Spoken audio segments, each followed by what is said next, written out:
سر یہ ہم فیصلہ کیسے کریں گے کہ کسی بھی واقعے کو محض اس واقعے کی حد تک رکھنا ہے یا اس کو جنرلائز کرنا ہے؟ مثال کے طور پر جیسے بالغ کی رضاعت کا معاملہ ہے، جی اس کو بعض علماء جو ہے وہ صرف اس واقعے کی حد تک محدود کر دیتے ہیں جس میں وہ ضرورت کے تحت ہاں گھر کے اندر رکھنے کی اجازت دی ہاں جی ملازم کو کہ جی اس سے جی بار بار نہیں کیا جا سکتا، ہاں جی اور بعض کہتے ہیں کہ صرف اور صرف وہ اس ان اس کی حد تک، واقعے کی حد تک یہ ہے، آپ اس کو جنرلائز نہیں کر سکتے۔ تو جی جی فیصلہ کیسے کریں گے کہ یہ جنرل معاملہ جنرلائز کرنا ہے یا نہیں کرنا؟ جی جی اصل میں دیکھیں بات یہ ہے کہ اب علماء کے اس مسئلے میں، جس مسئلے کا آپ نے حوالہ دیا، علماء کی اس میں دو آراء ہیں۔ اور کب سے دو آراء ہیں؟ کب سے ہیں دو آراء اس مسئلے میں؟ جی حماد بھائی، سر اس کا مجھے نہیں خود اندازہ صحابہ نہیں کے ہے۔ دور میں، خود صحابہ کے دور سے اس مسئلے میں دو آراء ہیں۔ خود صحابہ کے دور سے، یعنی کہ سیدہ عائشہ اس بات کی قائل تھیں، رضاعت کبیر کی وہ قائل تھیں سیدہ عائشہ، اور اس پر عمل بھی کروایا انہوں نے۔ بعض اپنے ان کے خاندان میں بعض ضرورت پیش آئی تو انہوں نے اس پر عمل کروایا، اور باقی صحابہ وہ اس بات کو تسلیم نہیں کرتے تھے۔ تو اختلاف ہے نا اس میں، جی سر۔ ٹھیک ہے؟ تو اس کا مطلب یہ ہے کہ اب یہ ایک ایسا مسئلہ ہے، اب اگر اس میں امت کے علماء میں سے بعض علماء کہیں کہ بھائی یہ مسئلہ عام ہے، یہ مسئلہ جو ہے وہ ضرورت کے تحت اس پر عمل کیا جا سکتا ہے، اور ظاہر ہے کہ اس میں اس کے عمل کرنے کی وہ صورت نہیں ہوتی جو بظاہر فوراً ذہن میں آتی ہے، وہ براہ راست نہیں ہوتی ہے رضاعت، بلکہ یہ واسطے سے ہوتی ہے کہ وہ جو ہے وہ کسی آلے کے ذریعے، اب بھی ملتے ہیں اس طرح کے آلات، وہ دودھ جو ہے وہ دے دیتے ہیں ان کو نکال کر، اور وہ جو ہے وہ اس کو پی لیتے ہیں۔ تو ابھی بھی اس چیز کے اوپر، بلکہ میں آپ کو ایک بات بتاتا ہوں، ہمارے ایک جاننے والے عالم ہیں فیصل آباد کے اندر، بزرگ ہیں، تو ان کی بیٹیاں ہی بیٹیاں تھیں، تو ان کو بڑا جو ہے وہ مسئلہ ہوتا تھا ان کو لینے جانا چھوڑنے جانا، تو انہوں نے، ان کے بعض رشتہ دار تھے، انہوں نے ان کے ساتھ اس طرح کا معاملہ کیا کہ جس سے جو ہے وہ ان کے رضائی وہ بھائی بن گئے، اور وہ انہوں نے اس کی جو ہے وہ رخصت پر عمل کیا، یعنی کہ یہ اختلاف ایک ویلڈ اختلاف ہے، یہ ویلڈ اختلاف ہے۔ یا پھر اس طرح اور بھی مسائل ہیں کئی، ابھی ایک میرے ذہن میں مثال آ رہی تھی کسی اور بھی مسئلے کی، وہ بھی ذہن سے نکل گیا کہ جس میں جو ہے وہ یہ، ہاں مثال آ گئی ذہن میں، وہ یہ ہے کہ اللہ کے نبی صلی اللہ علیہ وسلم نے سیدہ عائشہ کو مسجد عائشہ سے عمرہ کرنے کا کہا، مسجد عائشہ سے، مکہ میں جو ہے، تو آپ کو پتہ ہے آج بھی لوگ مسجد عائشہ سے عمرہ کرتے ہیں۔ جی حماد بھائی، آپ کے جی جی سر۔ سر۔ مسجد عائشہ سے لوگ عمرہ کرتے ہیں، لیکن آپ کو یہ بھی پتا ہوگا کہ بہت سارے علماء کہتے ہیں کہ نہیں، اس کی اجازت نہیں ہے، جی ہاں سر۔ ٹھیک ہے؟ تو اب اس بات میں تو کوئی اختلاف نہیں ہے کہ اللہ کے نبی نے سیدہ عائشہ کو مسجد عائشہ سے عمرہ کرنے کا کہا ہے، اس میں تو کوئی اختلاف نہیں ہے، سیدہ عائشہ نے عمرہ کیا ہے، مسجد عائشہ سے جا کے کیا ہے، اور وہ جو ان کا مسئلہ پیریڈز کا مسئلہ بن گیا تھا، یا غالباً کیا ہوا تھا، اور ان کا عمرہ وہ رہ گیا تھا، طواف وغیرہ رہ گیا تھا، عمرہ رہ گیا تھا، تو بعض علماء اس سے یہ استدلال کرتے ہیں کہ بھئی اگر سیدہ عائشہ کے لیے درست ہے تو پھر سب کے لیے درست ہے، لیکن بعض علماء یہ کہتے ہیں کہ نہیں، وہ ایک مجبوری کی صورتحال تھی، ورنہ جو بائی ڈیفالٹ جو حکم ہے وہ یہی ہے کہ جب وہ بندہ آئے گا میقات سے گزرے گا، میقات سے گزرتے ہوئے وہ احرام باندھے گا اور جو ہے وہ عمرہ کرے گا، تو اس بارے میں علماء کا اختلاف موجود ہے۔ تو بات یہ ہے کہ اس بارے میں ایک عام بندے کو فیصلہ کرنے کی ضرورت ہی نہیں پڑتی، ایک عام بندے کو اس مسئلے میں فیصلہ کرنے کی ضرورت نہیں پڑتی، کیوں؟ کیونکہ وہ یا تو اس عالم سے مسئلہ پوچھ کر چلے گا، اس نے، ایک عام بندہ جو ہے اس نے عالم سے مسئلہ پوچھنا، اس نے عالم سے مسئلہ پوچھنا ہے، اس سے اس کو مفر نہیں ہے، اس کو آپ چاہے تقلید کا نام دے لیں یا اس کو آپ تقلید کا نام نہ دیں، آپ اس کو جو بھی نام دیں، ایک عام بندہ، اور ایک حتیٰ کہ ہم طالب علم بھی، ہم عام طالب علم بھی، یہاں تک کہ بندہ جو ہے وہ اجتہاد کی منزل تک پہنچ جائے، اس کے پاس اس کے علاوہ اور کوئی راستہ نہیں ہے کہ وہ علماء سے مسئلہ پوچھے گا اور عمل کرے گا۔ تو پھر جو علماء ہیں وہ کسی ایک رائے کو اختیار کرتے ہیں جس طرف ان کو ایسا محسوس ہوتا ہے کہ اس رائے کے جو دلائل ہیں وہ زیادہ قوی ہیں، وہ اس رائے کو اختیار کر لیتے ہیں، ٹھیک ہے. اور وہ مسائل جن کے اندر امت میں اختلاف رہا ہے، شروع سے رہا ہے، تو ان کے اندر جو ہے وہ پھر انسان خود جو بھی رائے اختیار کرتا ہے مجتہد، وہ دوسرے پر جو ہے وہ انکار اس سینس میں نہیں کرتا کہ تم باطل ہو، وہ یہ نہیں ہوتا، وہ فہم کا اختلاف ہوتا ہے. اب صحابہ کا سیدہ عائشہ سے اختلاف ہوا، یا مسجد عائشہ سے عمرہ کرنے کے مسئلے میں بھی اختلاف ہے، تو اس میں ایک رائے رکھنے والا دوسری رائے رکھنے والے کو یہ نہیں کہتا کہ تم باطل ہو، میں حق ہوں اور تم باطل ہو، نہیں. یہ دلائل کا اختلاف ہوتا ہے، راجی اور مرجو کا اختلاف ہوتا ہے. اس میں جو ہے وہ بہرحال توسع ہوتا ہے، اس طرح کے اختلاف میں توسع ہوتا ہے. ٹھیک ہے حماد بھائی؟ جی سر. اس کا بنیادی کوئی اصول نہیں ہے نہیں نہیں، جس اصول میں نہیں ہوتا، سلف میں یہی ہوتا ہے نا کہ دلائل پایا ہے؟ دلائل کے ساتھ دلائل کا جائزہ لیا جاتا ہے کہ کیا یہ مسئلہ ایسا تو نہیں کہ جو کسی کے ساتھ خاص ہو، یا اس مسئلے کی کوئی ایسی دلیل تو نہیں ہے کہ جس سے یہ پتہ چلتا ہو کہ یہ مسئلہ جو ہے وہ فلاں شخص کے لیے مخصوص ہے. اگر اس طرح کی کوئی دلیل نہ ہو تو پھر ظاہر ہے وہ عام حکم ہوتا ہے. اگر ایک بندے کے لیے جائز ہے تو پھر وہ ساروں کے لیے جائز. ہمیں ادھر دلیل اس چیز کی چاہیے ہوتی ہے، تخصیص کی دلیل چاہیے ہوتی ہے، تخصیص کی دلیل چاہیے ہوتی ہے.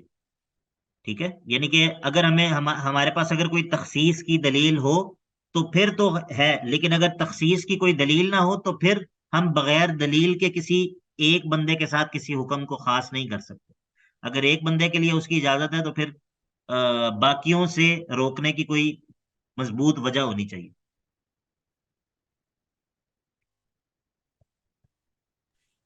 سر لیکن جیسے مسجد عائشہ سے عمرہ کرنے کا معاملے میں دلائل تو دونوں سائڈ پر ہی ہوتے ہیں مضبوط. نہیں، وہ میں اور آپ کہہ رہے ہیں نا کہ مضبوط ہوتے ہیں، بظاہر ہمارے لیے وہ دلائل مضبوط ہی ہوتے ہیں، لیکن جب کوئی مجتہد ان دلائل کو دیکھتا ہے تو پھر اس کی نگاہ جو ہے وہ اور ہوتی ہے، اس کی نگاہ اور ہوتی ہے، اس کے سامنے بہت ساری چیزیں ہوتی ہیں، وہ شریعت کا مزاج بھی اس کے سامنے ہوتا ہے، اس کے سامنے شریعت کے دوسرے دلائل بھی ہوتے ہیں، اس کے سامنے مقاصد شریعت بھی ہوتے ہیں. وہ ان سب چیزوں کے ساتھ پھر کسی ایک طرف مائل ہوتا ہے، کسی ایک فریق کی طرف اس کا میلان ہوتا ہے، پھر وہ اس کے حق میں جو ہے نا وہ فیصلہ کرتا ہے. تو اکثر جو ہمیں لگ رہا ہوتا ہے نا کہ دونوں مطلب اگر میرے سامنے دلائل آئیں گے نا دو مسائل کے، تو میرے لیے فیصلہ کرنا مشکل ہو جائے گا کہ یار یہ دلائل تو یہ بھی ہیں، دلائل تو یہ بھی ہیں، لیکن جس قدر میں علم میں زیادہ ہوں گا اس قدر میرے لیے ترجیح دینا آسان ہوگا. جس قدر میں علم میں زیادہ ہوں گا اس قدر میں، اور اصل علم یہ ہوتا ہے، یہ بات شاید میں نے پہلے بھی آپ سے کی ہو، آپ لوگوں سے، کہ اصل علم یہ نہیں ہوتا کہ حلال کو حرام سے پہچان لینا یا حرام کو حلال سے پہچان لینا، یہ اصل علم نہیں ہوتا. اصل علم یہ ہوتا ہے کہ اگر دو چیزیں شریعت کا مطلوب ہیں تو انسان ان میں بندہ جو ہے وہ مراتب کا فرق دیکھ سکے. اصل علم یہ ہوتا ہے کہ دو دلائل ہیں، انسان ان دلائل میں موازنہ کر سکے. ٹھیک ہے، تو اصل فقاہت اور اصل علم یہ ہوتا ہے. تو اسی کی بنیاد پہ پھر مطلب اب دیکھیں ہمارا جو مثال کے طور پہ شریعت کے اندر، فقہ کے اندر ہمارے جتنے بھی مذاہب ہیں، فقہی اختلاف جتنے بھی ہیں، اس میں ایک بھی مسئلہ ایسا نہیں ہے، ایک بھی مسئلہ ایسا نہیں ہے کہ جس کا قائل کوئی امام ہو اور وہ قول ایسا ہو کہ جس کی کوئی دلیل نہ ہو. اچھا، تو لیکن اگر اس سے کیا لازم آتا ہے کہ پھر تمام جو پوزیشنز ہیں فقہی پوزیشن وہ ساری کی ساری ویلڈ ہیں، وہ ساری کی ساری درست ہیں؟ نہیں. اگرچہ آپ کسی پوزیشن سے اختلاف کریں گے لیکن اس کا یہ مطلب نہیں ہے کہ اس قول کے قائل کے پاس اس پر کوئی دلیل نہیں ہے. دلائل موجود ہوتے ہیں لیکن اس کے باوجود اختلاف ہوتا ہے. اختلاف پھر کیوں ہوتا ہے؟ کیونکہ کسی دوسری پوزیشن کو اختیار کرنے والا جو ہے وہ اس دوسری پوزیشن کو اختیار کرنے والے کے دلائل سے متفق نہیں ہو پاتا. وہ کہتا ہے کہ ٹھیک ہے اس نے یہ دلائل دی ہیں لیکن میری نظر میں یہ دلائل زیادہ مضبوط ہیں، میری نظر میں اس شخص نے جو دلائل پیش کی ہیں اس سے استدلال جو ہے وہ درست نہیں ہے. ٹھیک ہے، تو یہ اس وجہ سے اگرچہ دلائل دونوں طرف ہوتے ہیں لیکن وہ دلائل کے فہم میں اختلاف ہوتا ہے. پر یہ بات اور طرف نکل گئی ہے، امید ہے کہ بات کچھ نہ کچھ سمجھ آ گئی ہوگی. جی سر. جی سر. جی حماد بھائی. کسی اور کا کوئی سوال ہے؟ ٹائم ہمارا ختم ہو گیا، میں بھی بول بول کے تھک گیا ہوں.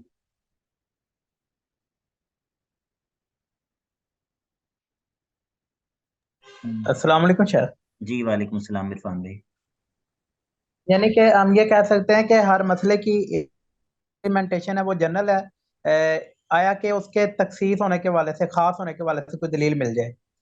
ہاں ایسے ہی ہے، یعنی کہ ایسے ہی ہے. سمپل الفاظ میں یعنی کہ جس آپ طرح یہ ہے کہ شریعت کا کوئی بھی جو حکم ہے نا، اس کے بارے میں اگر آپ نے یہ کہنا ہے کہ بھائی یہ تو فلاں کے ساتھ خاص تھا، تو اس کے لیے کوئی تخصیص کی دلیل ہونی چاہیے.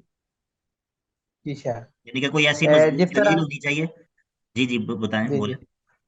جس طرح یہ ہے کہ شریعت میں جون سی وہ ہر چیز کی اصل جون سی وہ پاک ہے، لیکن یہ ہے کہ اگر کوئی دلیل نجس ہونے کے والے سے مل جائے. بالکل بالکل اسی طرح، اسی طرح. جزاک اللہ. وہ جو بائی ڈیفالٹ جو حکم ہے اس کو ختم کرنے کے لیے کسی مضبوط دلیل کی ضرورت ہے نا. ٹھیک ہے.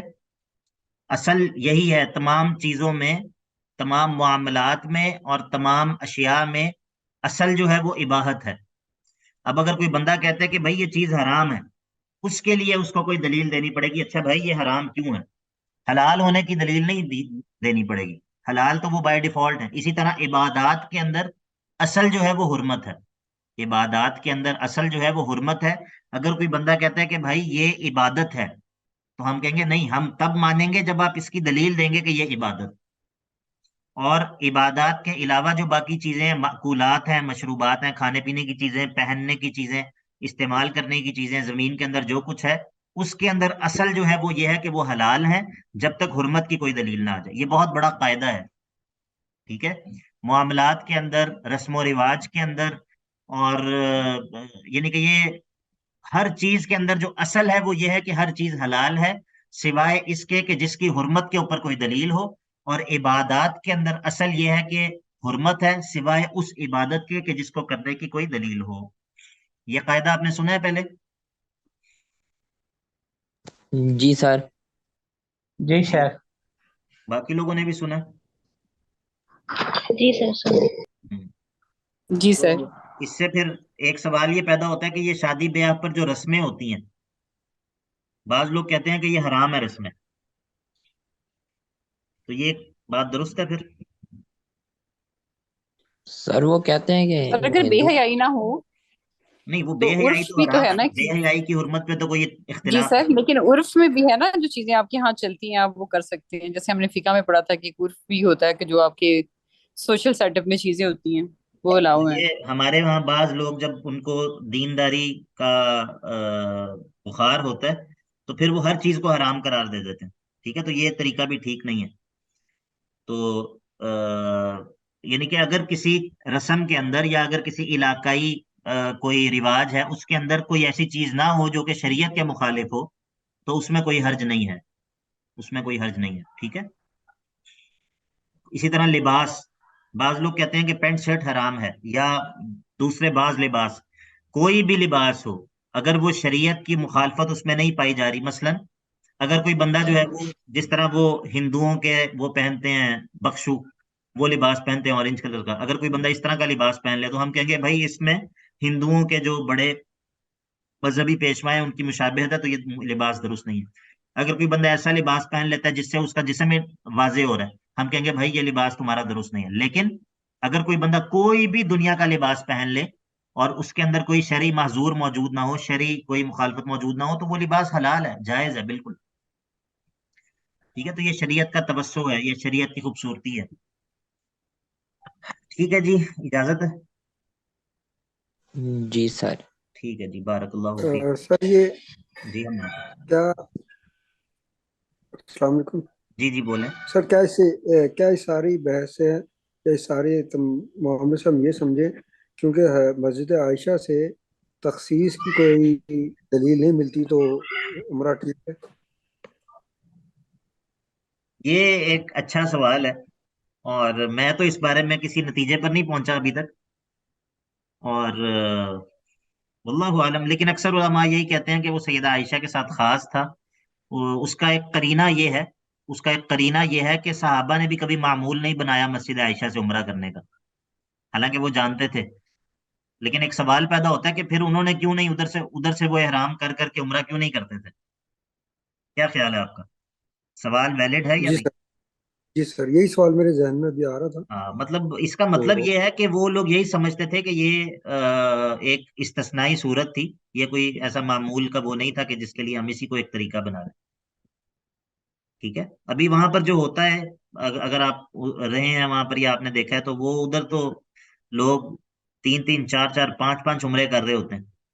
تو یہ کچھ اتنا مناسب نہیں معلوم ہوتا واللہ عالم. لیکن بہرحال اگر کوئی بندہ اس حدیث سے دلیل لیتا ہے اور وہ کرتا ہے استدلال، تو اب ہم کیا کہہ سکتے ہیں؟ برا ہی کر رہے ہیں نا. کیا اختلاف کیا جا سکتا ہے، لیکن کیا اس سے آگے کیا کہا جا سکتا ہے. ٹھیک ہے جی. شیخ اس کی اردو ٹرانسلیشن PDF ہے؟ PDF شیئر کی ہوئی ہے گروپ میں. اردو جی جی اردو. ٹھیک ہے. ٹھیک ہے. بارک اللہ فیکم. نام کیا تھا؟ پتہ نہیں اردو کیا میں. نام ہے، چیک کر لیں. اصول تفسیر ہی نام ہے شاید. بولے تفسیر ٹھیک ہے. نام. ٹھیک ہے جی. بارک اللہ فیکم. آج سوال جواب شروع ہو گئے ہیں، اور سوال جواب جب شروع ہو جائیں تو پھر جتنی دیر مرضی بیٹھے رہو. ٹھیک ہے جی. السلام علیکم ورحمۃ اللہ وبرکاتہ.